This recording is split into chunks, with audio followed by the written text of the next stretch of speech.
right, welcome back, fellow jazz bums. Today, we are going to get into the Folkways Jazz Series. This is a series that goes over material from the early 20s to the late 40s. So this has been an area that I've been trying to explore more deeply.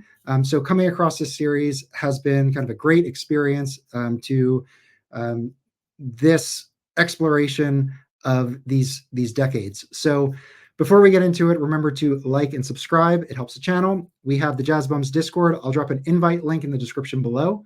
And then we also live stream every Friday at 8 p.m. Eastern, so come and check us out there as well. All right, before we even get into Folkways, I wanted to talk about the people involved in the jazz series at Folkways, kind of their background, because they are the curators of this material, and I just think it's kind of interesting context. So there's kind of two people involved. The first is Charles Edward Smith, who I was unable to find a picture of him online, but he's kind of one of the two key players. So one thing that I found that is interesting is that he was a Hot Jazz 78 collector, and he also founded the Hot Record Society. What's interesting about this is the Hot Record Society was a reissue label that was started in like 37, 38. And I just think that's fantastic because, jazz has a history of reissue labels. We can even, think about today with Analog Productions and Impex and all these reissue labels. Well, early on, there were reissue labels. When stuff was out of print, this company, the Hot Jazz Society, headed by Charles Edward Smith, reissued it. So this is their label. I think this is their later label. This is the first label. And they did a number of recordings. So these are the first ones they did in 37, 38. The label switches over here. But they're doing, Sidney Bechet and Jack Teagard and all this kind of stuff. So I just think it's interesting that, Charles's background is a 78 Hot Jazz collector and a reissue label, owner. He also was a jazz critic, so he wrote for popular publications as well as jazz publications. And he also was co-author of one of the first books documenting jazz, which we can get into next. So the next person I wanted to bring in to the picture is Frederick Ramsey Jr. His name is on the jazz series primarily, but Charles Edward Smith also supported in some of the entries. But let's get into him. So let me share my screen again. And this is a picture. This is a picture I grabbed from the Guggenheim website. He was a Guggenheim fellow in the early 50s, which we'll touch on a little bit later in the video. But that's him. And this is the book that they put out. So this is Frederick Ramsey Jr. and Charles Edward Smith, Jazzmen, the story of hot jazz told through the lives of the men who created it. And I think this was the first time where King Oliver was really put into focus, and his contribution to the early jazz music was documented. So this is kind of a cool publication, and I would like to get a copy at some point. I also found this. This was a later reprint for the troops in World War II. So this is a paperback version, and the spine is actually on the shorter side. And I believe the pages were 2 to a page here. So it made this a little bit more compact for the soldiers to carry in the theater of war. So that is Jazzmen here. I just thought that was kind of a cool thing to stumble upon. And then also, so that was, okay, so I didn't mention the year. This is 1939, they published this. So 1939, they come together, they edit this first jazz book. And then in 1942, they, with some other people, so Charles Edward Smith with Frederick Ramsey Jr., they put out the Jazz Record Book. And this is a first attempt to canonize kind of the recorded jazz music. So this is kind of an extensive deep dive into all the different recorded material that's out there, and kind of a review of what they feel is, notable and exceptional. So I just feel like the context of these are early critics, they're early authors, they're early record collectors.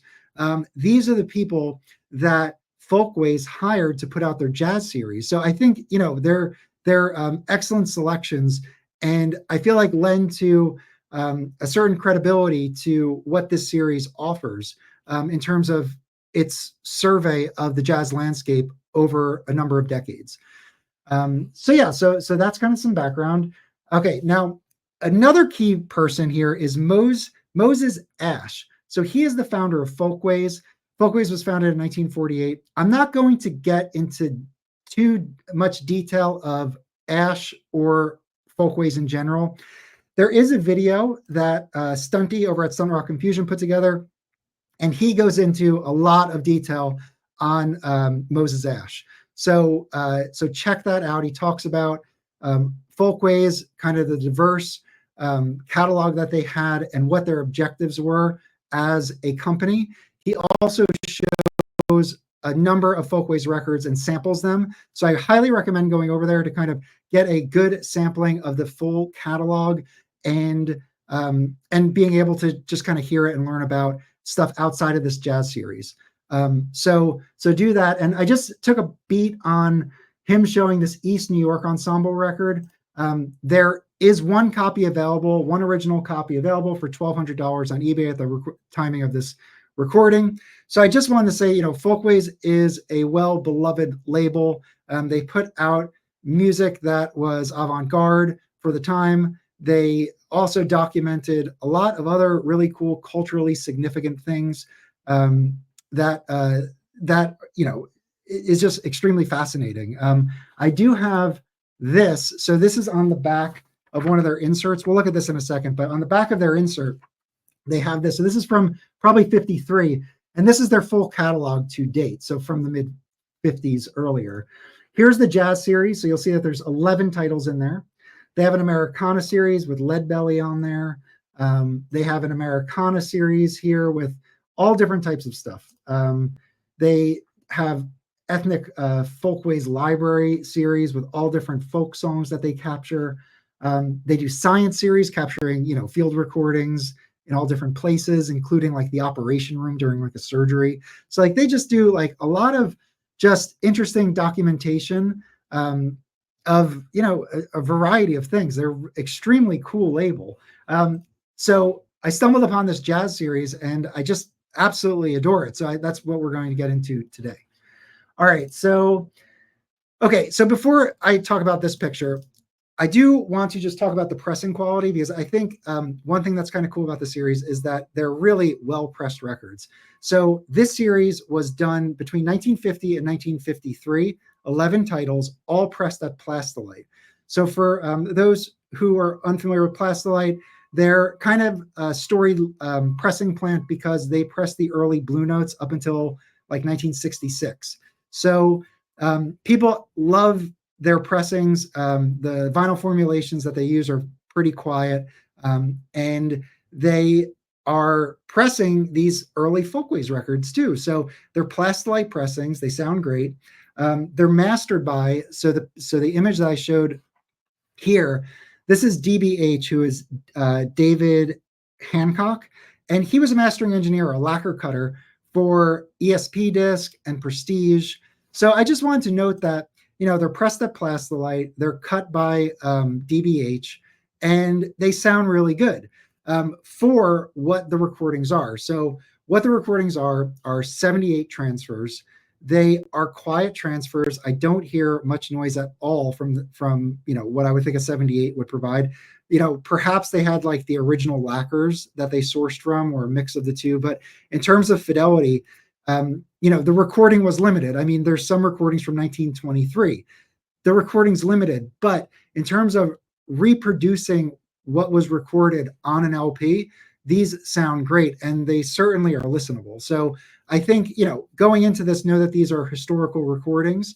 They're not going to, sound like mid-50s, microphones and magnetic tape. That's not going to be the case. But these are really great transfers, and they're pressed really nicely. So these are a great way to get these historic and culturally important recordings in your collection. Okay.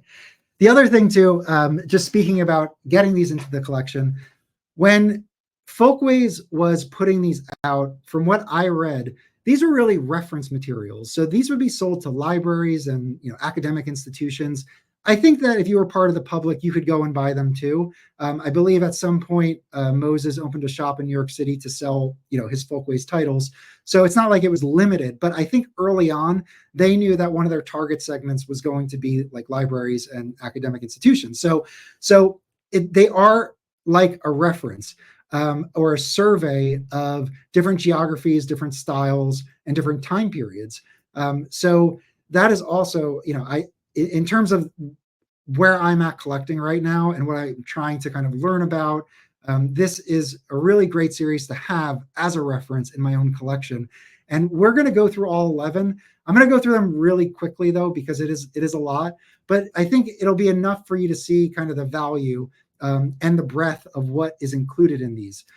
So let's keep moving on. All right. Okay, so I did want to speak about kind of the rarity of what's on these records. So this is a King Oliver's Jazz Band, Young Creole Jazz Band 78. This is included on the series, and you could see that on Discogs, one person has this, and 13 people want it. So this is something that, originals are just impossible to get. Very, desirable records, and presented in this jazz series in a really great way with context. So I just wanted to show that there's stuff in here that is really hard to find. And I know that that's a King Oliver example, and King Oliver is famous. I mean, people know who King Oliver is. But also as part of this series, one of the things that they were trying to do was include lesser known jazz artists, whatever the geography or the style is. So you're going to see people like James P. Johnson, who people know, but you're also going to see other people that you may never have been exposed to. So in that, certainly the case with me. So this is a really great way to explore a variety of artists, including the popular ones, but also the ones that I may not ever come across. So I think there's a huge value here in terms of the educational quality. So that's something I just wanted to point out as well. And then they do include a Blind Willie Johnson. So within the jazz series, there's a blues volume, and they include Blind Willie Johnson. I think Blind Lemon Jefferson is another one. And these records, like there's been one that's sold a couple years ago on Discogs for $250. So original 78s of this is they're expensive if they ever come up for sale. So I know that they're fun to collect. I have friends that collect these, and it's great. I mean, I think it's awesome to get the original, but in lieu of that, this collection is going to have really kind of sought after, interesting music on them. So I just wanted to touch on that before we get into it. Now, I think we're going to get into the 11 titles. I will go through them quickly. Again, they're from the early 20s to the mid to late 40s. Each title really starts with like a 20s title. So like 1923 might be the earliest one with Jelly Roll Morton. And you hear him and like there's solo Jelly Roll Morton, and there's Jelly Roll Morton with a trio. And it's cool. Like this trio kicks ass. Like this, there's a lot of really good music here. So let's go through them quickly. I'll share my screen. So here's the first one. This is the South. So this one is curated by Charles Edward Smith. So that's the first person we did a deep dive in. This is the label itself. So it's a blue label. It says Folkways. And then they do come with an insert. So I'll just quickly show you that. So this is for volume 5. This is Chicago one. It comes with an image of one of the groups. And then inside it has every title with the artist and year recorded. And then if there's additional information, they will include that too. So the inserts vary. Some of them are, 7, 8 pages, and other ones are just a front and back. So it's just depending on, I guess, what was available to document. But the insert's great. It does provide some context. And if you're listening to something and you want to know who's playing trumpet on this, you can go find out. So it's a great resource to have. All right. So the first one is the South. The second one, we're going to the blues. So this is where I mentioned Blind Willie Johnson, Blind Lemon Jefferson. There's a bunch of different stuff on there. Bessie Smith is on here. Then we go to New Orleans. So all New Orleans bands, and some of the familiar ones like King Oliver, but like other ones I never heard of, like the Dallas Jug Band. The New Orleans Rhythm Kings, the Red Onion Jazz Babies. I mean, you get a little bit of everything, and you get to listen to it all together and provide that context of what this style was. We have jazz singers, so one dedicated to jazz singing. So we got Louis on here. We got George Thomas. There's Bing Crosby, who they include on there, which I think is interesting. Ella, Jimmy Russian.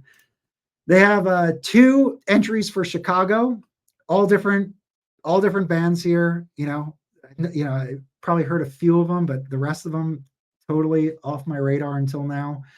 There's a second title for Chicago, so just a lot happening in Chicago here. Then we move into Jazz Volume 7 in New York, which is interesting because they have this white assimilation and adaptation. So the first side, I think, is basically white bands adapting some of the black band material. And then on the other side, they have the black band material. So you have that too. So within context, I mean, this is part of the historical context that you're getting this. So I think, that's something that I have never come across before, really. So, kind of interesting. We have big bands here. So we have Fletcher Henderson, Charlie Johnson, Benny Martin, all these different bands. Some of them I heard of, a lot of them I haven't. 9 is focused just on piano. So you have Jelly Roll Morton, Jelly Roll Morton Trio. This is a really cool one, this piano one. I really enjoyed it. But a lot of good stuff. Meade Lux Lewis, James P. Johnson. And then we have a boogie woogie. So boogie woogie style, Albert Ammons, Meade Lux Lewis, Pete Johnson, Count Basie's on here. Just a good survey of a bunch of different groups here. And then finally, we have Jazz Volume 11, the addenda. Here is where you get into a little bit of the bebop stuff. So the last song is Dizzy Gillespie, Groovin' High. But then, you just have some other stuff just to round things out that they felt were important to include as part of this series. So those are the 11. And you can see, they're not particularly expensive. I averaged it out after shipping and taxes. I got them from in-store, from Discogs, from eBay. They average about $15 a title. So they're not particularly expensive. There aren't many copies available, though. There are reissues that look fine. So, I mean, there are a number of ways to get these. But I really recommend, if you're interested in kind of building out this part of your catalog, to explore this as a reference. You can absolutely do deep dives and focus on any individual artist, but I think just to have all these in one context is really, really a nice, easy reference to be able to enjoy. So definitely recommend this if this time period interests you. And then I did want to show some other Folkways jazz records, and then we'll get out of here. So just to round things out, we have this Footnotes to Jazz. There are 3 titles. There's Baby Dodds. He's talking and doing drum solos on this. So I think this is pretty cool. I would love to get this and just hear what this sounds like. So there's that. So we're talking about early jazz drumming. Baby Dodds, is doing. I mean, it's pretty historic stuff here. And then we have a Mary Lou Williams and Hilton Jefferson. So this is a Mary Lou Williams title. I actually streamed this because I was just interested, and you could hear them in the session talking to each other, and it's a rehearsal. So they're talking and then they play, and it sounds fantastic. So this is a really cool one, not particularly expensive. There's an Art Tatum trio. This one's cool. It has Tiny Grimes on guitar, and I think it's like a 1944 rehearsal. So I would love to get this, because the Art Tatum stuff I have is on Verve, and I believe the stuff I have is later. I think in the 50s. So I would love to have a mid-40s Art Tatum. And if I come across this, I mean, I'm definitely going to pick it up. So that's cool. And then what else do we have here? There's a narration by Langston Hughes on the story of jazz. This is also put out on Folkways, educational. This would be cool. If I come across this, I'd like to get it. And then I just did want to mention that, so the series ends in 53. And in 53, Frederick Ramsey Jr., he wins a Guggenheim Fellowship, and he goes around and records music from the American South. So this is going to be in the mid-50s. Now, there is another effort by Alan Lomax, who does work with Folkways and Moses Ash on recording, doing field recordings, I think in the 30s and 40s.